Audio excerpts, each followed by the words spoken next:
원장님, 구취에 대해서 저번에 알려주셔서 참 감사했는데, 그럼 그런 진단은 어떻게 하는 거예요? 먼저 이 입냄새가 장에서 올라오는 속냄새인지를 검사하는 게 첫 번째 단계입니다. 장에서 나는 가스 성분하고 입에서 만들어지는 가스 성분이 다르기 때문에 검사를 통해서 두 가지를 구분할 수가 있습니다. 이 방법을 통해서 장에서 올라오는 가스인지를 일단 1차적으로 확진을 합니다. 아, 그럼 입냄새가 장에서 올라오는 것으로 확인이 되면, 다음은 어떤 검사를 하는 거예요? 일단 장에서 올라오는 입냄새라는 게, 속냄새라는 게 확인이 됐다는 얘기는 장에 나쁜 세균이 살고 있다는 것을 말을 합니다. 그래서 두 번째 단계로는 그러면 장에 나쁜 세균이 많아진 이유가 뭔가, 그걸 추적하는 게 두 번째 단계입니다.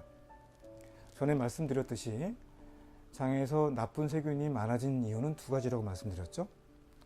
첫 번째로는 나쁜 단순당 음식을 많이 먹을 때, 두 번째로는 소화가 덜 된 음식이 장으로 많이 내려왔을 때 나쁜 세균이 많이 자란다고 말씀드렸습니다. 그 중에 첫 번째인 나쁜 단순당 음식을 많이 먹는 것을 제일 잘 아는 분이 누굴까요? 환자 자신이죠.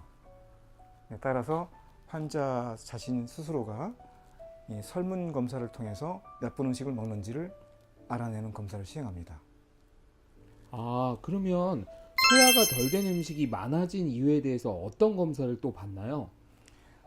나쁜 세균이 많아지는 이유인 두 번째, 소화가 덜 된 음식이 많아진 이유의 가장 흔한 원인은 나쁜 식습관 때문입니다. 밥을 빨리 먹을 때, 물이나 국에 말아 먹을 때, 과식하거나 야식을 하거나 식사를 불규칙적으로 할 때, 그리고 식사를 할 때 물을 많이 먹을 때는 잘 씹지 않거나 위산이 희석되기 때문에 우리가 먹은 음식물을 잘 소화시키지 못하게 돼서 그 소화 덜 된 음식이 장으로 많이 내려갈 수가 있습니다.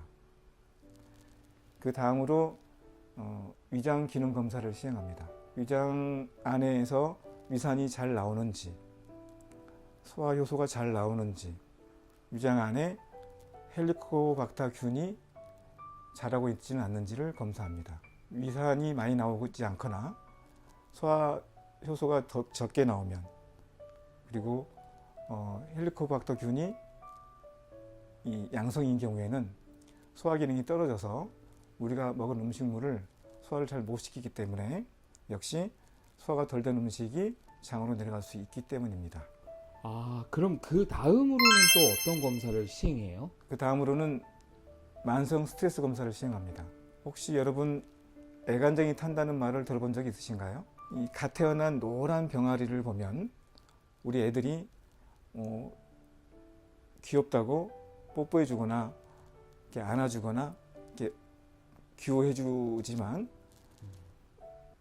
이 병아리 입장에서는 그런 상황이 공포로 다가오게 됩니다. 그래서 결국 며칠 지난 다음엔 죽게 되는데, 이 죽은 병아리를 해부해 보면 소화기관이 검게 변해서 쪼그라들어 있는 걸 볼 수가 있습니다. 애간장이 탄다는 것은 소화기관이 쪼그라들어 있다는 걸 의미하는 겁니다. 즉 만성 스트레스, 공포, 긴장은 소화기관으로 가는 혈액의 양을 줄이고 운동을 줄여줘서 우리가 음식을 먹으면 소화시키는 것을 방해함으로써 소화 덜 된 음식이 장으로 내려가는 것을 더 많아지게 하는 겁니다. 따라서 검사를 통해서 만성 스트레스가 있는지 없는지를 검사하는 건 대단히 중요합니다. 아, 그러면 마지막으로 하는 검사가 또 있을까요? 마지막으로는 척추 기능 검사를 시행합니다. 우리가 침을 만든다든지 식도, 위, 소장, 췌장, 간이나 담낭으로 가는 혈류를 조절하거나 운동을 조절하는 것은 어디서 나오냐면 등 척추에서 안쪽에서 나오는 신경 중에 교감신경이 이 혈류와 운동 기능을 조절합니다. 그런데 어떤 이유로 이 척추, 등 척추의 근육이 만성적으로 뭉치게 되면 이것과 연결되어 있는 교감신경의 변성이 와서 그 교감신경이 지배하는 소화기관의 혈류를 적게, 혈류가 덜 가게 하고 운동 기능을 떨어뜨림으로써 우리가 먹은 음식물이 소화가 덜 되게 해서 결과적으로 소화가 덜 된 음식이 장으로 내려가게 합니다. 따라서 이 검사를 통해서 척추 기능이 정상인지 아닌지를 알아내는 것도 중요합니다. 그러면 이 진단에 대해서 마지막으로 종합적으로 말씀해 주신다면 어떤 게 있을까요?